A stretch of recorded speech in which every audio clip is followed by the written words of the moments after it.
प्रतीक, आपका जो पुराना लीनियज रहा है उसको कैसे आपने आरजेइंग में पिरोया और कैसे आप वापस अपने रूट्स पर चले गए, ये हमारे दर्शकों से साझा करिए।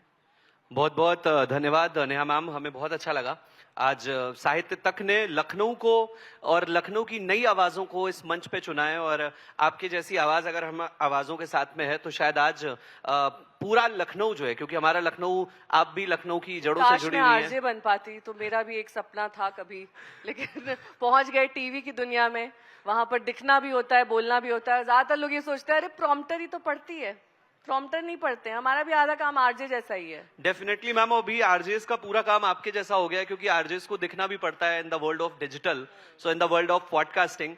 तो जो हमारा लीनेज एक रहा भी है पुराना, वो जैसा मैंने बताया भी कि भाई मेरे पिताजी जो है वो राजपुरोहित रहे हैं और हम ऐसी फैमिली से आते हैं जहाँ पे संस्कृति, कल्चर, वेदों का बड़ा इन्फ्लुएंस रहा है। जब रेडियो मिला और घर घर तक लोगों ने पहचाना एज अ पक्का लखनवी प्रतीक, और जब इस पक्के लखनवी प्रतीक की शक्ल को भी दिखाने का टाइम हुआ, तो ना तो हम बहुत ज्यादा कुछ प्रैंक कर सकते थे, ना हम बहुत ज्यादा फन कर सकते थे। ये अलग ट्रांजिशन होता है, शक्ल भी दिख रही है, आवाज भी सुनाई दे रही है, नर्वसनेस तो हुई होगी? मैम बिल्कुल भी नहीं हुई, क्योंकि हमने जब रेडियो शुरू किया था तो उस वक्त ये नहीं पता था कि दिखने वाला रेडियो करना है या सुनाई देने वाला करना है। अच्छा, आप तीनों से मेरा एक सवाल है, क्योंकि ज्यादातर लोग ये सोचते हैं कि आरजेइंग में कोई प्रेपरेशन नहीं होती है। ये सच नहीं है। जैसे कि आप लोग टीवी ब्रॉडकास्टर्स के साथ भी सोचते होंगे शायद कोई आरजे में बहुत प्रिपरेशन लगती है। आप लोग बताइए कैसे प्रिपेयर करते हैं? लोगों को लगता है कि 4 घंटे का शो ही तो करना है ना, उसमें सिर्फ आनी है नॉन स्टॉप बकवास, नॉन स्टॉप। और लोगों को लगता है कि बहुत अच्छा बोलता है मेरा बच्चा, ये आरजे बन सकता है।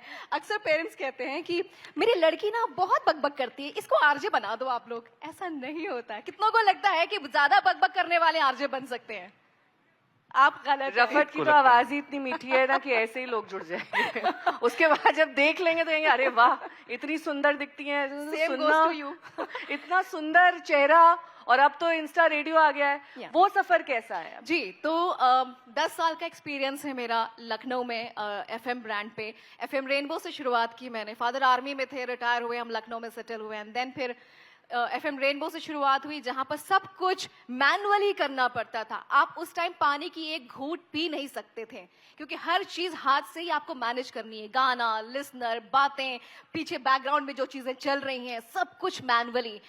देन फिर हम आए बिग एफएम पे। लखनऊ में 2017 में बिग एफएम लॉन्च हुआ। लखनऊ की पहली आवाज बिग एफएम की मैं बनी। शाम को मैं शो करती थी, एक सिप गॉसिप विद मल्लिकाएं गॉसिप, मेरा नाम था लखनऊ में। देन मैंने 2024 में लेफ्ट किया, सिर्फ एक वजह से, क्योंकि मुझे लगा कि जो रेडियो है हमेशा अपना रूप बदलता आया है, तो चलिए इसको एक नया रूप देते हैं। रेडियो मेरी वेन्स में है, मेरी रगों में है, लेकिन इसको एक नया रूप देते हैं। क्या करें क्या करें? एक काम करते हैं, ऑनलाइन रेडियो आ चुका है, कम्युनिटी रेडियोज आ चुके हैं, मेन रेडियो आ चुका है। पूरी जो ऑडियंस है इस वक्त इंस्टाग्राम पर है, इंस्टाग्राम का रेडियो शुरू करते हैं। एंड मैंने उसको नाम दिया इंस्टेडियो। इंडिया का ये पहला इंस्टा रेडियो है जो मैंने शुरू किया 2024 में, जहां कंप्लीट जो रेडियो पर हम करते थे, सरकाज़्म, सोसाइटी की बातें, वुमेन ओरिएंटेड बातें, स्पेशली मैं महिलाओं को लेकर थोड़ा ज्यादा बात करती हूँ।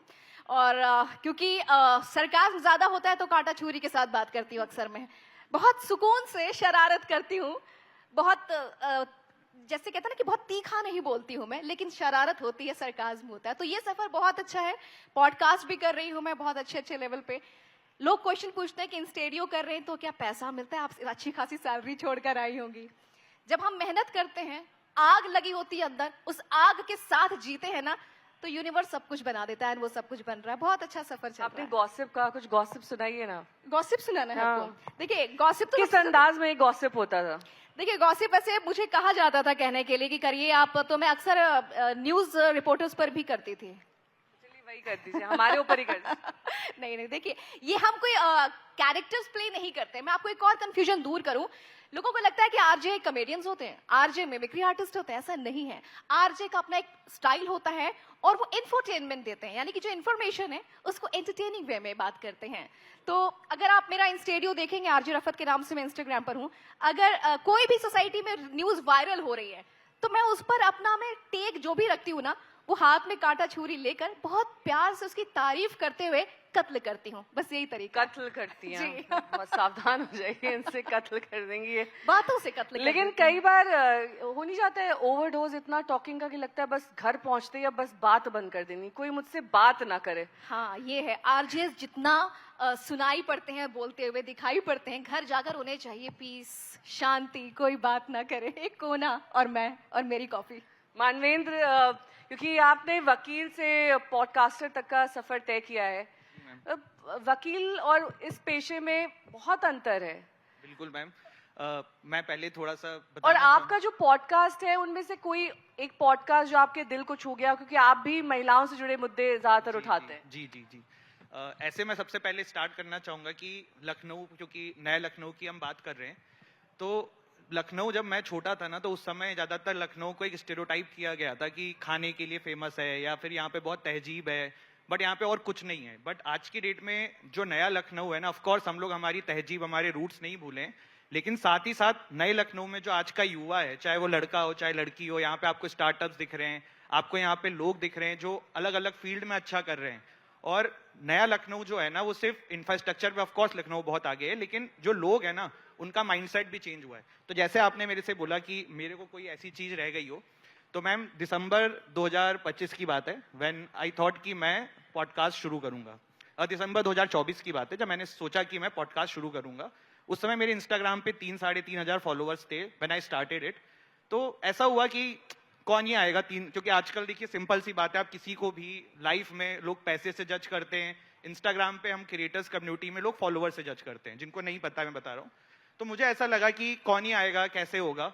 बट कुछ लोग ऐसे मिले मुझे उस रास्ते में, लखनऊ के लोग मिले या नॉर्मल भी जनता मिली ऐसी, जिन्होंने बहुत इस चीज को नहीं ध्यान रखा। जैसे एक एग्जांपल है, मारूफ भाई हैं लखनऊ के, काफी फेमस प्रोमिनेंट क्रिएटर हैं, सबको ही जानता है, और लखनऊ के ऐसे क्रिएटर हैं जो वो इंडिया लेवल पे हैं। तो वो आए मेरे पॉडकास्ट में, मैंने उनको बुलाया, तो उन्होंने मुझे एक बात बोली कि कभी कभी ना किसी को एक छोटी सी होप दे दी जाए तो पता नहीं वो इंसान क्या करता है। और वो ऐसा इसलिए हुआ कि जैसे आज मैं रात में बैठा हूँ, मैंने सोचा मैं पॉडकास्ट बंद कर दूंगा। उस समय मेरे 12-13 हजार फॉलोअर्स थे। मारूफ भाई जिस दिन आए, उन्होंने कुछ पॉडकास्ट में ऐसी ऐसी बातें बोली कि मुझे लगा नहीं यार करना है। और आज भगवान की दया है, 4.5 लाख के आसपास। शेयर करिए ना कि आपने पॉडकास्ट की दुनिया ही छोड़ने का फैसला किया। अब आपने पूछा तो मैं बताता हूँ कि मैम, जैसे कोई भी सोशल मीडिया की लाइफ है या कोई भी आप चीजें कर रहे हो, देखने में ऐसा लगता है कि हर इंसान बहुत अच्छा कर रहा है या ये कर रहा है, लेकिन हम लोगों के स्टार्टिंग में इस तरीके का सपोर्ट नहीं मिलता है। जैसे आज की डेट में क्रिएटर्स को ना बहुत ही क्रिंज नजरों से अब तो कम देखते, लेकिन पहले देखते थे। लेकिन मैं आपको एक बात बता दूं कि कोई भी क्रिएटर हो, चाहे अभी यहाँ पे नेहा मैम बैठी हैं या कोई भी हम लोग यहाँ बैठे हुए हैं, तो मैम भी शो में आने के लिए उन्होंने बहुत पहले बहुत प्रिपरेशन करी होगी, हम तीनों के बारे में उन्होंने बैठ के जाना।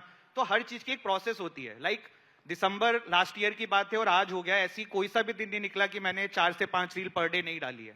और वही एक कारण है जिसकी वजह से आज 1 साल में लोग मिलते हैं, कहते हैं अरे बड़े जल्दी ग्रो कर लिए, क्या कर दिया। बट वो ऐसे नहीं हुआ। मैं डेली 5 रील सुबह उठ के बनाता हूँ, फिर चाहे कुछ भी हो जाए, मुझे बनाना है तो बनाना है, डालना है तो डालना है। और कोई अगर मेरी बात को गलत प्रूफ कर दे तो मैं 5 लाख रुपए देने को तैयार हूँ कि अगर मैंने कोई भी दिन मिस किए बिना रील डाली है।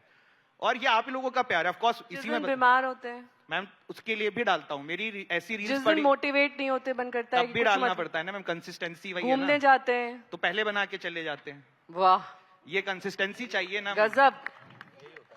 और मैं सभी जितने भी लोग हैं ना, कोई भी किसी भी फील्ड में करना चाहे, मैं यही बोलूंगा कि ठीक है, कोई कह सकता है कि बहुत टैलेंटेड लोग हैं, और मैंने भी जब स्टार्ट किया था तो बहुत पॉडकास्टर थे, और सिर्फ लखनऊ की बात नहीं, बाहर भी बहुत लोग थे। मुझे ऐसा लगता था कहीं कोई देखेगा, लेकिन आप अगर अपने अंदर हिम्मत रखोगे ना, वो एक कहावत है, मंजिलें मिलेंगी भटकते ही सही, गुमराह तो वो है जो घर से निकले ही नहीं। तो हमें घर से निकलना है, बाकी मंजिल तो ऊपर वाला बैठा है, वो जरूर दिलाएगा।